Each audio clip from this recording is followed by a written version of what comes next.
Hey, this is Ramon Ray with Smart Hustle Magazine and Infusionsoft. So welcome to the discussion about the image of leadership and let's see what else we're going to talk about. So who are you and who do you work for? Thank you very much for having me. You're welcome. First, I'm so excited to be with you. I'm Sylvie Di Giusto. Okay. I'm the owner of Executive Image Consulting, located in New York City. As you probably noticed, this is not an American accent. What you hear here is a Spanish grandmother, an Italian grandfather, a French father, and an Austrian mother. Bonjour and gracias. Yeah, exactly. And I'm here in the United States since 7 years, where I started my business after 20 years in corporate. Okay. So huge adventure to go on my own and become a business owner and entrepreneur. I love it. And your book again, what's the name of the book that just came out? I know I covered it on Smart Hustle. It is the executive leadership. No, what's the image of leadership. The image of leadership. And what I do is in that book is I share with my readers how they are going to be judged as a leader in an organization or as a leader in your own company, and what happens if people just see you and experience you, and how they judge you, and what influence this has on, for example, the sales decision they are going to make, or are they going to hire you? Are they going to vote for you? What happens after that first impression, and how hard it is to change that first impression? And what I like about the book, Sylvia, is that you didn't talk about just the clothing, the fabric we have. Some of it was about that, but you touched on things about the emotional part, psychological, things like that. Can you just recap that? Because some people would think, well, it's the shoes I have on, et cetera, which is part of that, but I like how you said it's beyond that, how you feel. Talk a little bit about that. So first of all, when people judge you, they basically judge you based on 4 factors, and I call it the ABCDs of an imprint. And the A stands for appearance, the way you look, your body image, your clothing, your grooming, everything we see, your visual appearance. The B for behavior, your body language, how you behave, your business etiquette skills, right? And then the C for communication, what you say when you start a conversation, the sound of your voice, the volume of your voice. And what I have added, so you're going to find ABC quite often when you read something about image consulting. I have added the D, because you are an expert in this area. As you know, most often we do not judge people anymore in person. First impressions are made on the internet in any kind of digital way, because we leave a digital footprint, and people already think that they know something about us.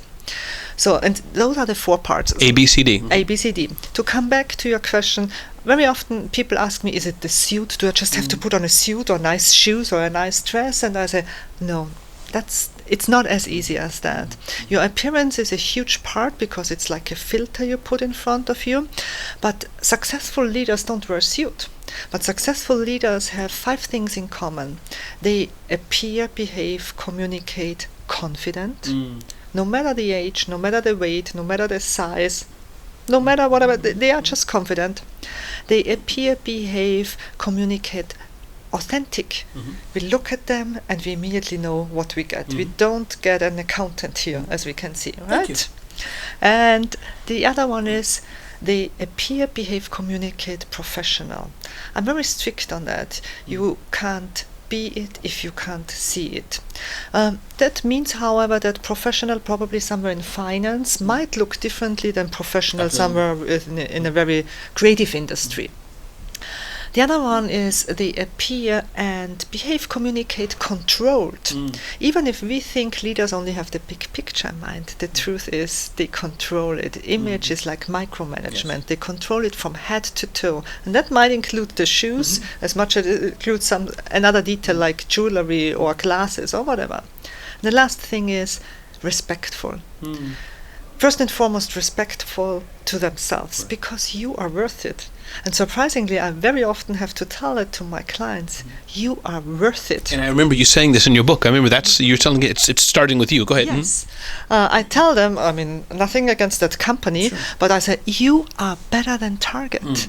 Right? I buy my kitchen stuff at Target, and it's a great company, but you have to define your value, and if you are better than target as a leader, I understand what you mean. then yeah. And respectful to others. I mean, we live in different, it's such a diverse world. There are different cultures, countries, religions. Just showing respect to others, to your audience, to the people you meet. Sylvie, does looking good and being dressed for success or having an image of leadership always have to be expensive? I mean, should people think, oh my God, I have to go only to Saks Fifth Avenue, or as my sister would say, Ramon, Saks is not a high-end place for her. It's not. But does it have to always be expensive? Do you have to wear, hundreds of thousands of dollars worth of jewelry, or is it beyond that? How do you have good clothes that are not pricey? I mean, there is a difference between luxury and expensive. Okay. Luxury would be the example you just said with the jewelry. I don't think that this is necessary. But at a certain level, you just have to accept, either you are part of that big boy club up there or not, and there are specific rules, and it's the watch, and it's the custom-made suit, and it's the maybe even custom-made shoes or whatever.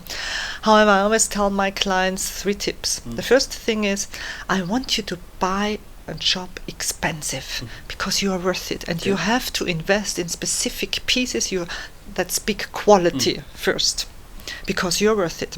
But I also want you to shop cheap. And cheap means if you go after a trend because this summer it's whatever, just go and get it and have fun, but don't invest it, because next year everybody will look at you and say, oh my God, that's so 2015 or 2016, right? And the third one is, I tell them, I want you to shop smart. And smart means that now we have winter, I buy all my summer stuff right now. Why? Because everything is on sale, on super sale. I use apps, mobile apps and websites, like for example shopstyle.com, where you can put sale alerts on stuff. So you find your suit and you think, wow, that suit is amazing, but I can't afford it right now. You put a sale alert on it and you get an email when it goes on a sale. So there are ways to find very expensive, high quality clothes in a very smart way, very affordable way. Let's turn the page to talk to young or old venture capitalists and startups. You go to Silicon Valley and other places, Mark Zuckerberg crowd. It's T-shirts, flip-flops. The venture capitalists anymore don't wear ties. It's jeans and a pair of boots or something like this. Talk to them, or talk to me. Is this good? Is this bad? Is this indifferent? Can people dress Mark Zuckerberg style if they're the entrepreneurs? Is there something wrong with America? Do you understand my question? We're getting at okay. Yeah. It's actually an example I show in all my trainings and keynotes. I show them Mark Zuckerberg's flip-flops, right? But to tell you the truth, as long as you didn't invent a multi-billion-dollar company, you do not have the right to wear flip-flops at work. You do not have the right, first of all. Second, I tell you, I have seen Mark Zuckerberg more often in a suit than you probably saw him in flip-flops. Because whenever Mark Zuckerberg needed money, he thought a suit is a very good idea. And I share another example with you. Sometimes people want us to believe in something, in their brand. And while you might think that Steve Jobs' turtleneck is just a random piece he chose because he's such a creative mind and he doesn't have time to invest into his appearance or whatever, right?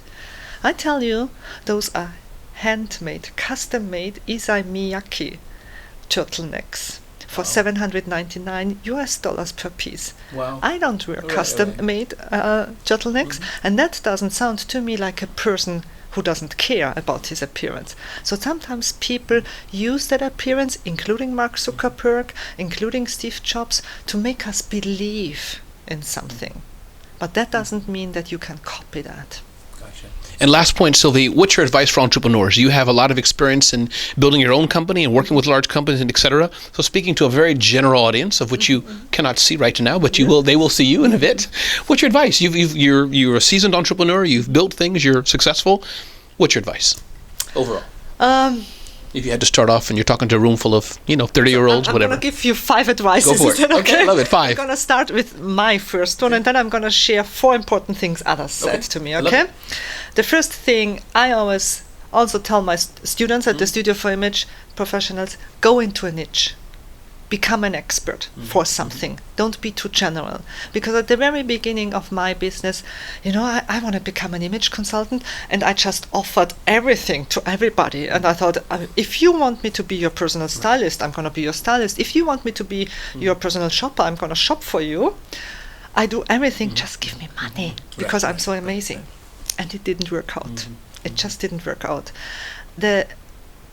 A major point for me, a changing point in my business, was when I was true to myself and said, okay, I spent time in corporate for 20 years. What I really know, the inside and outside, are corporations and how executives or leaders in corporations succeed or not succeed. So why do I not only focus on that specific group? And it was a major turning point. So I always say, go into a niche, become an expert. And your clients will find you. Niches or the riches is what I don't know. I've heard so.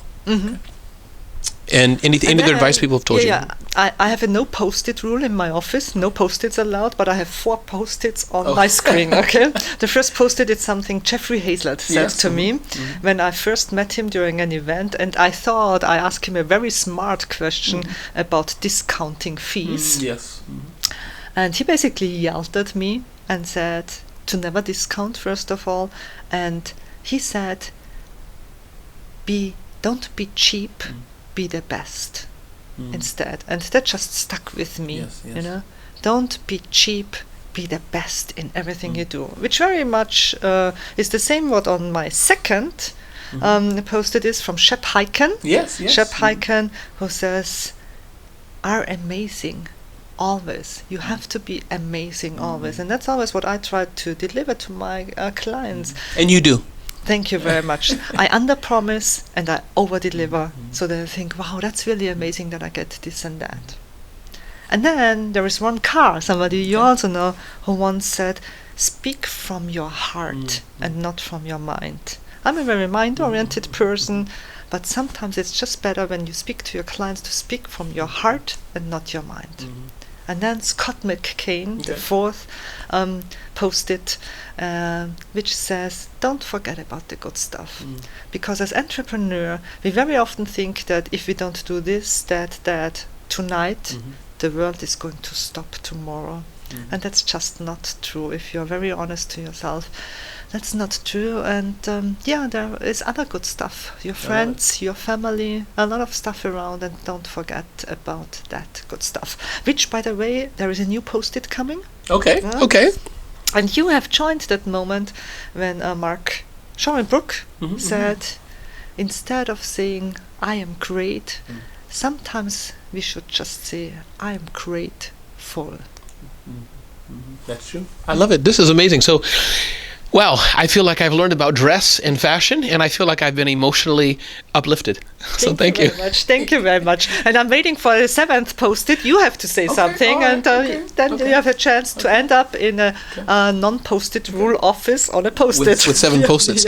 And Sylvie, one more time, what's your name? And who do you work for? And give us your website one more time.